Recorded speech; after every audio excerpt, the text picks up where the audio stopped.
Yang kami hormati Ibu Dr. Evi Segarawati Apri, SPD MPD, selaku dosen pengampu mata kuliah pengembangan kurikulum.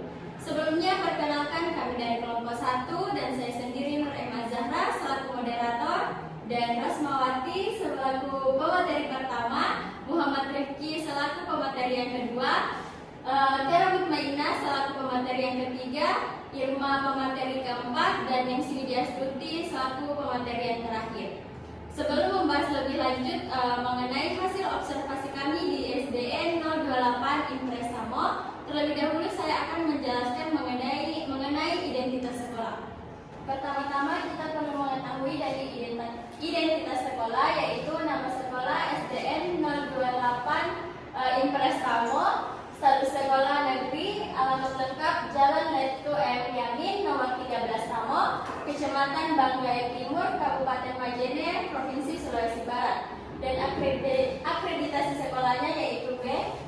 Adapun struktur organisasi sekolah yang telah kami cantumkan di PowerPoint kami di sebelah sini, dan juga ada visi dan misi sekolah dari SDN 028 Impres Samo. Jadi yang pertama itu ada kurikulum yang digunakan. Jadi berdasarkan hasil observasi di SDN 28 Impres Samo, kurikulum yang digunakan saat ini adalah kurikulum Merdeka Belajar yang menekankan pada pembelajaran berpusat pada peserta didik. Namun kedepannya sekolah juga berencana mengembangkan pendekatan deep learning untuk memperkuat pemahaman dan penerapan konsep pembelajaran bermakna. Dan berdasarkan buku yang telah kita analisis dalam bab 3, implementasi kurikulum di satuan pendidikan, implementasi kurikulum merupakan proses penting yang menjembatani antara perencanaan dan praktik di lapangan. Bab ini menegaskan bahwa keberhasilan implementasi kurikulum tidak hanya ditentukan oleh dokumen resmi, tetapi sangat bergantung pada kemampuan guru dan menerjemahkan dan menyusun kurikulum dengan kondisi nyata peserta didik dan lingkungan sekolah. Dengan demikian, implementasi kurikulum Merdeka di SDN 28 Impres Samo sangat menunjukkan praktik penerapan kurikulum yang sesuai dengan teori pada bab 3, yaitu kurikulum yang hidup dalam praktik kelas dan menjadi rekayasa pedagogik yang dinamis, bukan sekedar dokumen administratif. Next. Adapun kegiatan pendukung penguatan karakter siswa, jadi di SDN 28 Impres Samo, penguatan karakter siswa dilakukan melalui kegiatan rutin seperti upacara bendera, Jumat Sehat, salat duha berjamaah, kerja bakti, dan minggu literasi. Dalam bab 3, implementasi kurikulum tidak hanya melalui kegiatan belajar di sekolah, tetapi juga lewat kegiatan ekstrakurikuler yang membentuk nilai, sikap, dan kebiasaan positif. Jadi kegiatan tersebut mencerminkan penerapan kurikulum secara menyeluruh, di mana pembelajaran akademik dipadukan dengan pembentukan karakter melalui pembiasaan dan keteladanan. Dengan demikian, sekolah telah menerapkan implementasi kurikulum holistik yang menumbuhkan nilai profil pelajar Pancasila seperti disiplin, gotong royong, dan religiusitas. Sekian dari saya kembalikan kepada moderator. Terima kasih kepada Rasmawati yang telah memaparkan pembahasan yang sebelumnya telah disampaikan. Pembahasan selanjutnya akan disampaikan oleh Muhammad Rifki. Kepada Rifki, tempat dan waktunya saya persilakan.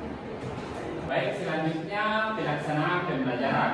Di SD 28 Impres Samo, penguatan karakter siswa dilakukan melalui kegiatan rutin seperti upacara bendera, salat duha berjamaah, Jumat Sehat, kerja bakti, dan minggu literasi. Dalam bab 3, implementasi kurikulum dan ekstrakurikuler yang membentuk nilai, sikap, dan kebiasaan positif. Siswa kegiatan tersebut mencerminkan penerapan kurikulum secara menyeluruh, di mana pembelajaran akademik dipadukan dengan pembentukan karakter melalui pembiasaan dan keteladanan.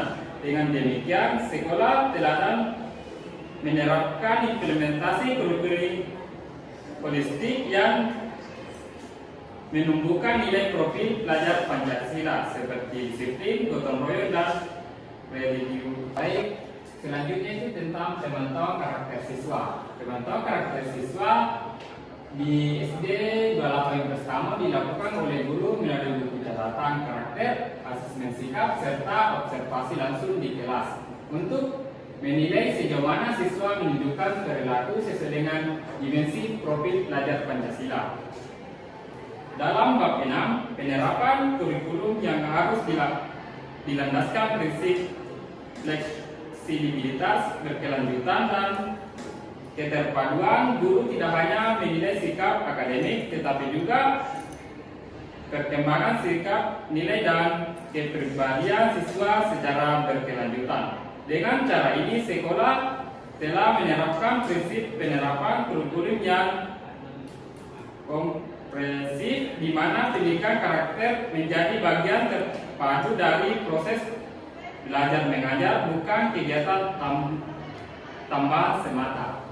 Terima kasih kepada Muhammad Rifki. Pembahasan selanjutnya akan dilanjutkan oleh Tiara Pemaina. Kepada Tiara Pemaina, silakan.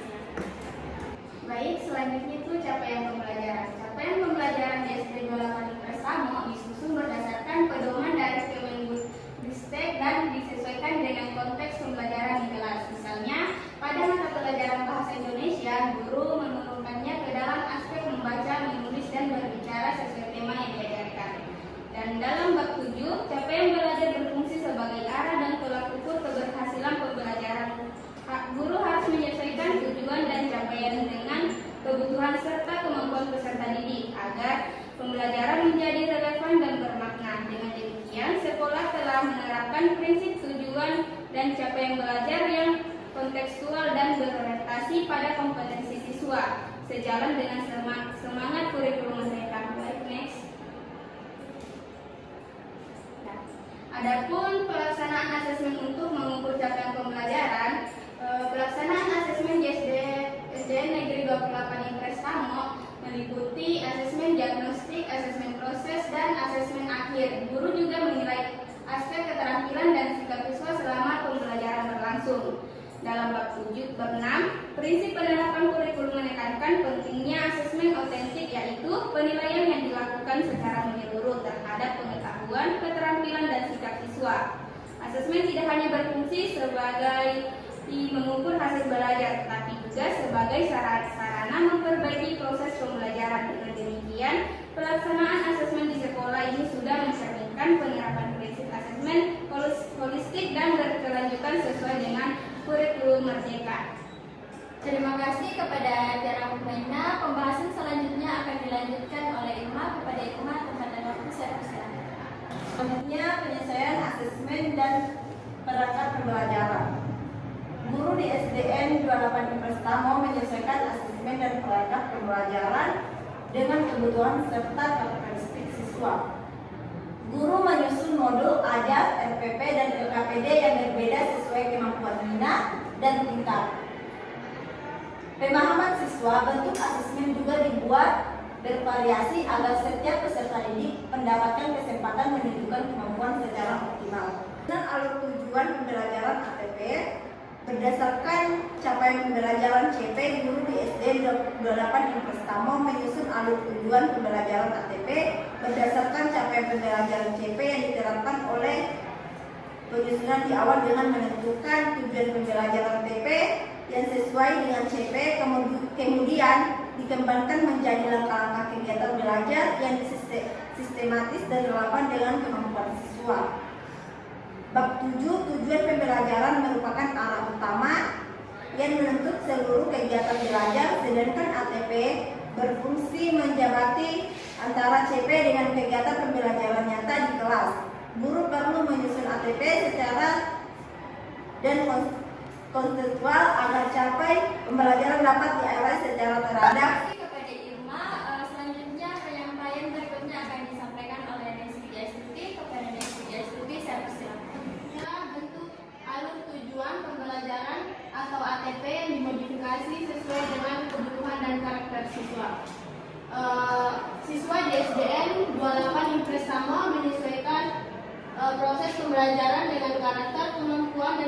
kemampuan siswa. Pendekatan metode serta media pembelajaran yang digunakan disesuaikan agar semua siswa dapat memahami materi sesuai dengan kemampuan masing-masing siswa. Dalam bab 6, prinsip penerapan kurikulum menekankan pentingnya fleksibilitas dan diferensiasi pembelajaran. Guru harus mampu menyesuaikan strategi belajar agar tetap berpihak pada siswa dan mendorong partisipasi aktif mereka. Dengan demikian, guru di sekolah ini telah melaksanakan pembelajaran adaptif yang mencerminkan prinsip pencapaian kurikulum berpusat pada peserta didik sesuai dengan semangat kurikulum merdeka. Next. Kemudian ada keterkaitan antara CP, ATP, dan profil pelajar Pancasila. Guru di SDN 28 Impres Tamo mengaitkan setiap capaian pembelajaran atau CP dan tujuan pembelajaran atau TP dengan dimensi profil pelajar Pancasila 3P yang misalnya saat siswa belajar memahami teks, guru menanamkan nilai bernalar kritis, mandiri, dan gotong royong. Dalam bab 7 tujuan capaian pembelajaran harus mencakup tiga utama: pengetahuan, keterampilan, dan sikap. Yang paling penting terintegrasi hubungan antara CP, TP, dan PP, mencerminkan penerapan kurikulum secara menyeluruh di mana pembelajaran tidak hanya berorientasi pada hasil akademik tetapi juga pada pembentukan karakter siswa. Dengan demikian, sekolah telah melaksanakan pembelajaran yang terintegrasi antara kompetensi dan nilai-nilai profil pelajar Pancasila sesuai dengan prinsip, tujuan, dan capaian belajar dalam kurikulum merdeka. Sekian dan terima kasih. Saya kembalikan kepada moderator. Adapun kesimpulan dari hasil observasi kami di sekolah SDN 28 Impres Tamo, yaitu berdasarkan hasil observasi di SDN 28 Impres Tamo, penerapan kurikulum merdeka telah berjalan baik dan sesuai dengan prinsip yang dikemukakan oleh Uno, Atmowijoyo, dan Lamatenggo di tahun 2019. Sekolah menerapkan pembelajaran berpusat pada peserta didik melalui penyusunan capaian pembelajaran, alur tujuan pembelajaran atau ATP, dan modul ajar yang relevan dengan karakter siswa. Guru berperan aktif sebagai fasilitator, sedangkan kegiatan sekolah seperti Jumat Sehat, Salat Duha, dan Minggu Literasi memperkuat nilai-nilai profil pelajar Pancasila. Sekian presentasi kami mengenai hasil observasi kami di sekolah SDN 28 Impres Tamo, dan kami juga mengucapkan kepada Ibu Dr. Evi Segarawati Amri, SPD MPD, yang telah membersamai kami mengenai hasil observasi kami. Kami ucapkan sekian dari kami. Wassalamualaikum warahmatullahi wabarakatuh.